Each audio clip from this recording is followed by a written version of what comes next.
जन जागरूकता अभियान के तहत संजय भाटी द्वारा प्रवासी मेहनतकश लोगों को बताया गया कि जानकारी के अभाव में आपको आपके मिलने जुलने वाले लोगों द्वारा ही फांस दिया जाता है। माफिया और ठग हर जगह हर समाज में मौजूद रहते हैं। समाज का कोई क्षेत्र ऐसा नहीं है जहां ठगों की प्रजाति सक्रिय ना हो।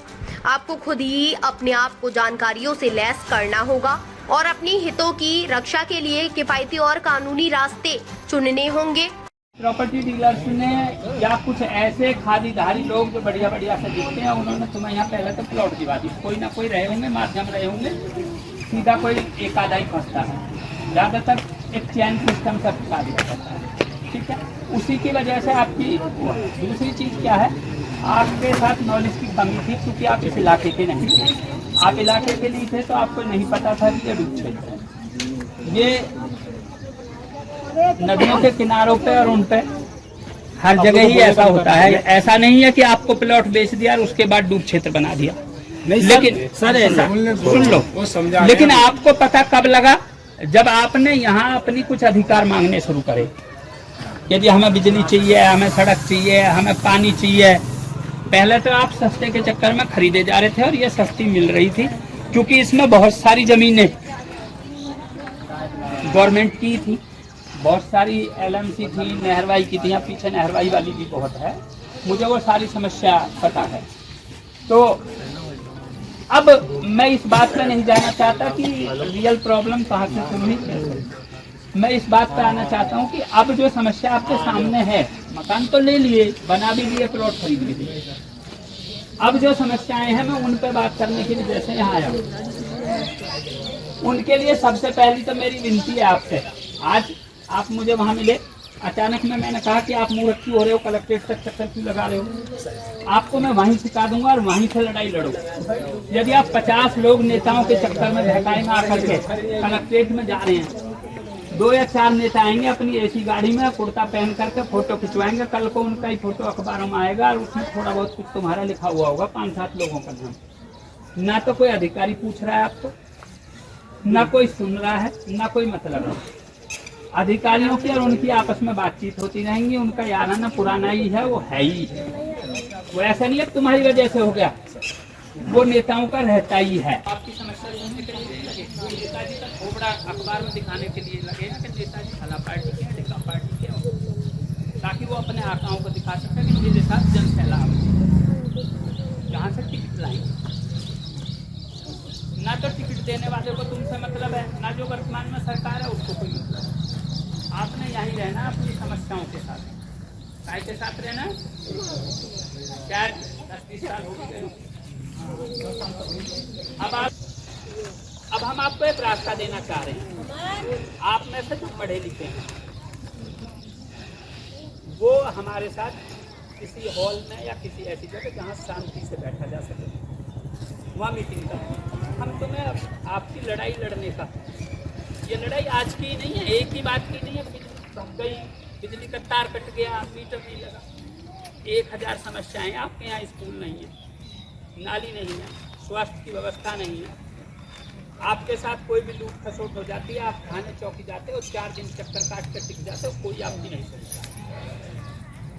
कई बार आप टिक के बैठ जाते हो, कई बार अड़ोसी पड़ोसियों से विवाद होता है, कोई ना कोई फैसला करा देता है, अच्छी बात है। लेकिन कई बार बाहर के ज़्यादा गुंडे मवाली मेरे खानदान वाले आते हैं। मेरे खानदान वाले मतलब समझ रहे हो, जैसे मैं यहाँ का लोकल हूँ, वो वाले आते हैं। जब वो आपके साथ झोरपट्टी करते हैं तो आपकी कोई नहीं बस बाजता, आप ही फेल हो जाते हैं।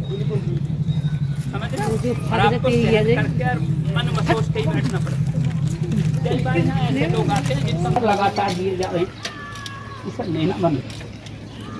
मेन समस्या है भ्रष्टाचार की, मेन समस्या है आपके रोजगार की, मेन समस्या है आपके बच्चों की पढ़ाई की, मेन समस्या आपकी रोजमर्रा की जो जरूरत की चीजें हैं, जैसे बिजली, पानी, सड़क, साफ सफाई। मैं आपको रास्ता दे रहा हूँ।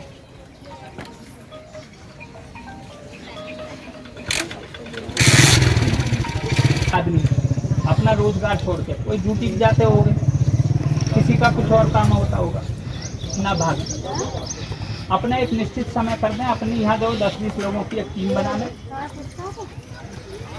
और उन्हें ट्रेंड करना है। पढ़े लिखे भी होंगे आपने, सारे मिलकर के लेटर लिखें किसी भी विषय पर, किसी भी मुद्दे पर। मैं कॉमन सी बात कर रहा हूँ, यदि आपको यहाँ स्कूल चाहिए या स्कूल कॉलेजों में आपके बच्चों के दाखिले नहीं हो रहे हैं, तो गरीब बच्चों के लिए तमाम योजनाएं हैं लेकिन होती नहीं है, मिलती नहीं है। उनके लिए एक मिलजुल कर के लेटर लिखें।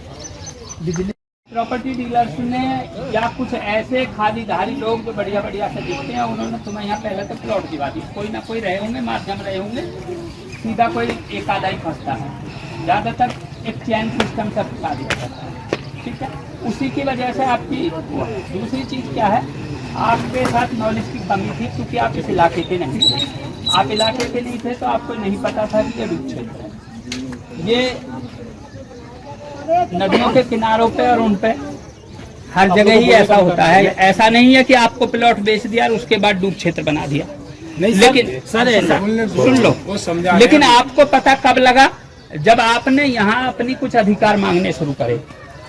यदि हमें बिजली चाहिए, हमें सड़क चाहिए, हमें पानी चाहिए।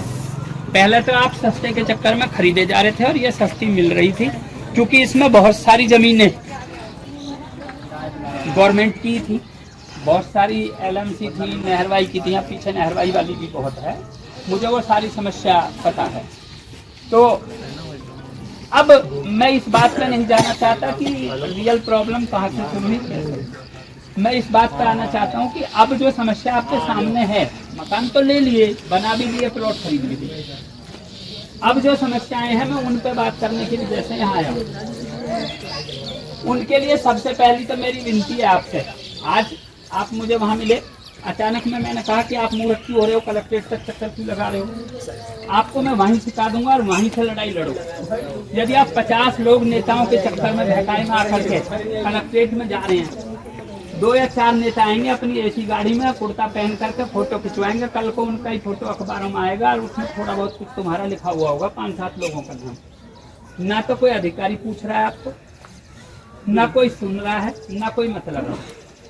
अधिकारियों की और उनकी आपस में बातचीत होती रहेंगी, उनका याराना पुराना ही है, वो है ही, वो ऐसा नहीं है तुम्हारी वजह से हो गया, वो नेताओं का रहता ही है। आपकी समस्या सुनने के लिए नहीं लगे, नेताजी का खोबड़ा अखबार में दिखाने के लिए लगे ना कि नेताजी फला पार्टी के, ढिका पार्टी के, ताकि वो अपने आकाओं को दिखा सके कि मेरे साथ जन सैलाब जहाँ से टिकट लाएंगे। ना तो टिकट देने वाले को तुमसे मतलब है, ना जो वर्तमान में सरकार है उसको कोई मतलब है। आपने यहीं रहना अपनी समस्याओं के साथ, काय के साथ रहना, क्या 10-20 साल हो गए। अब हम आपको एक रास्ता देना चाह रहे हैं।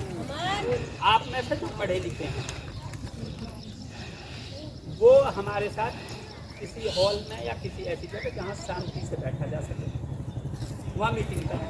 हम तुम्हें आपकी लड़ाई लड़ने का, ये लड़ाई आज की नहीं है, एक ही बात की नहीं है, गई बिजली का तार कट गया, मीटर नहीं लगा, 1000 समस्याएं। आपके यहाँ स्कूल नहीं है, नाली नहीं है, स्वास्थ्य की व्यवस्था नहीं है, आपके साथ कोई भी लूट खसोट हो जाती है, आप थाने चौकी जाते हो, 4 दिन चक्कर काट कर टिक जाते हो, कोई आपकी नहीं सुनता। कई बार आप टिक के बैठ जाते हो, कई बार अड़ोसी पड़ोसियों से विवाद होता है, कोई ना कोई फैसला करा देता है, अच्छी बात है। लेकिन कई बार बाहर के ज़्यादा गुंडे मवालिक मेरे खानदान वाले आते हैं, मेरे खानदान वाले मतलब समझ रहे हो, जैसे मैं यहाँ का लोकल हूँ, वो वाले आते हैं, जब वो आपके साथ झोरपट्टी करते हैं तो आपकी कोई नहीं बस बाजता, आप ही फेल हो जाते हैं। समझ रहे हो, और आपको सहन करके और मन मसोच के ही बैठना पड़ता है। कई बार ना ऐसे लोग आते हैं जिनका लगातार दिए जा रहे हैं, इसे लेना बंद।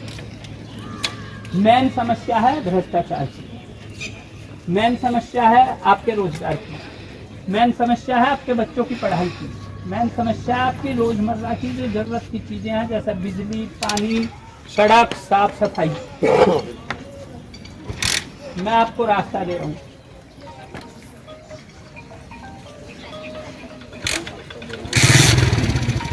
आदमी अपना रोजगार छोड़ के कोई ड्यूटी जाते होंगे, किसी का कुछ और काम होता होगा, ना भाग, अपना एक निश्चित समय कर दें, अपनी यहाँ 10-20 लोगों की एक टीम बना लें और उन्हें ट्रेंड करना है। पढ़े लिखे भी होंगे आपने, सारे मिलकर के लेटर लिखें किसी भी विषय पर, किसी भी मुद्दे पर। मैं कॉमन सी बात कर रहा हूँ, यदि आपको यहाँ स्कूल चाहिए या स्कूल कॉलेजों में आपके बच्चों के दाखिले नहीं हो रहे हैं, तो गरीब बच्चों के लिए तमाम योजनाएं हैं लेकिन होती नहीं है, मिलती नहीं है, उनके लिए एक मिलजुल करके लेटर लिखें। बिजली, दो चीजें होती हैं, एक होती है बेसिक नीड यानी आवश्यक आवश्यकता, या जिसे कहेंगे पेट की भूख, जिसमें कपड़ा नहाना खाना ये आता है। ठीक है, पेट की भूख का मतलब रोटी सही मत लगाना, दवा दारू पढ़ाई लिखाई जरूरतें। ठीक है, इकोनॉमिक्स के हिसाब से इसे आवश्यक आवश्यकता बोलते हैं।